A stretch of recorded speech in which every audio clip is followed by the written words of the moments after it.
સુરેન્દ્રનગર જિલ્લામાં વાવાઝોડા સાથે ભારે કમોસમી વરસાદની શરૂઆત થઈ હતી.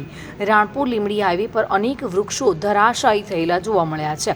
હાઈવે પર ભગુપુરના પાટિયા પાસે રોડ પર પસાર થતા એક બાઇક ચાલક પર પણ વૃક્ષ પડવાની ઘટના સામે આવી હતી. બાઇક પર દંપતી સહિત બાળકને ઈજા થતા સારવાર માટે હોસ્પિટલમાં ખસેડવામાં આવ્યા છે. અનેક વૃક્ષો હાઈવે પર ધરાશાયી થતા ટ્રાફિક જામના દ્રશ્યો સર્જાયા છે. વાહન ચાલકો હાઈવે પર વૃક્ષો ખસેડીને રોડ ક્લિયર કરતા જોવા મળ્યા હતા.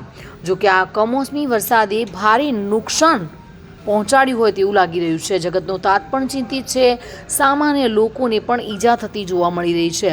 રસ્તા પર ભારે ભરખમ વૃક્ષો ધરાશાયી થતા મોટી સંખ્યામાં લોકોનું અવરજવરમાં તકલીફ પણ જોવા મળી રહી છે. જોકે ટ્રાફિક જામના દ્રશ્યો પણ સર્જાયા હતા અને ક્યાંક લોકોને ઈજા પણ થતી જોવા મળી રહી છે. જયેશ મોરી સાથે bureau report, today Gujarati news.